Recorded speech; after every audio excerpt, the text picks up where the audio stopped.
This is Quarry Farm. It has stood for 150 years on a high hill above Elmira, New York. Its veranda, nestled above sugar maples, commands the Chemung Valley and the republic that rolls on behind it. It is the Eden of American literature. Samuel Langhorne Clemens and his growing family spent 20 happy summers here.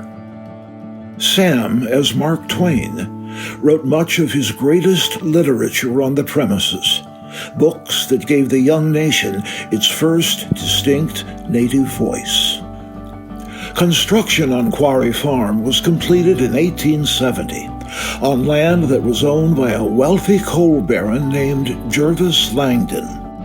Langdon had supported the Underground Railroad before the Civil War, and his coal helped fuel the Union victory over the South. The farm was inherited by his adopted daughter Susan, a sister of the delicate and brilliant Olivia Langdon, who married Mark Twain in that same year. Sam and Livy Clemens settled in Hartford, Connecticut. They traveled by train and coach up to Quarry Hill nearly every summer until 1890. Their three daughters, Olivia Susan, Clara, and Jean, were born in Elmira, two of them inside the farmhouse. Quarry Farm was birthed and matured in ways that somewhat parallel the birth and growth of the boy who became Mark Twain, and indeed, the birth and growth of the nation that he captured in his prose. It took form as an humble wooden structure on newly cleared wilderness.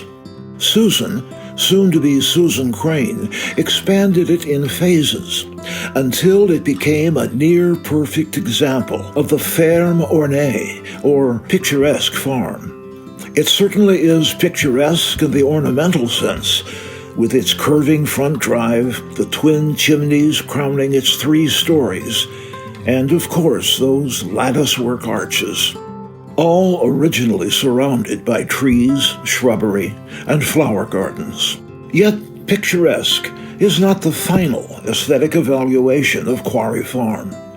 Intentionally or otherwise, the structure hints at a Jeffersonian vision of America, a refuge from an onrushing world, a haven of tranquility and thought and communion with nature, and sanctuary to an ideal not then nor yet realized, democratic equality, in particular of the races, though Mark Twain, in his greatest literature, did his best to realize that ideal. Today, Quarry Farm stands as a worldwide shrine and scholarship mecca, the flagship site of the Elmira College Center for Mark Twain Studies. Thanks is due the stewardship of the Langdons' 20th century descendants. In 1982, Jervis Langdon Jr., Mark Twain's great-nephew, donated Quarry Farm to Elmira College, where Olivia had studied. Langdon designated it for residential use by Mark Twain scholars, biographers, and speakers at the college. Though it remains unchanged on its exterior and much of its interior, the farmhouse is rich in resources. They include office space, computers, and shelves of Mark Twain-themed books and papers. A groundskeeper keeps watch over these treasures. Dozens of literary professionals journey from around America and the world each year to reap the bounties of Quarry Farm. I have been one among them.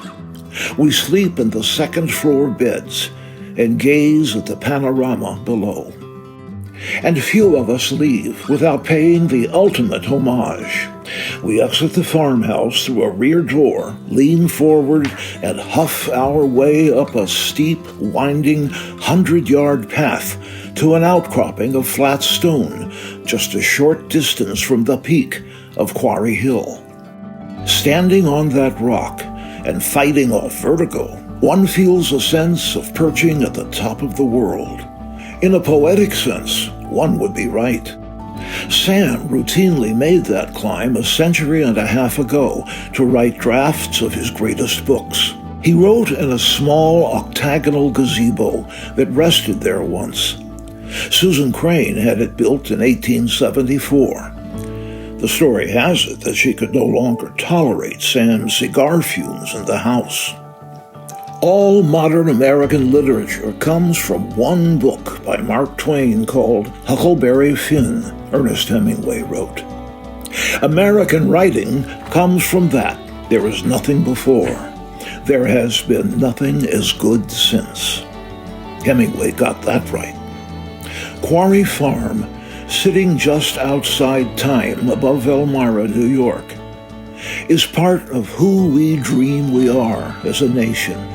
It is a symbol of the permanence within renewal that Mark Twain once implanted in our American hearts. The vision of unifying transcendence that his inspired storytelling fooled us into thinking was real. Perhaps it is real as Quarry Farm.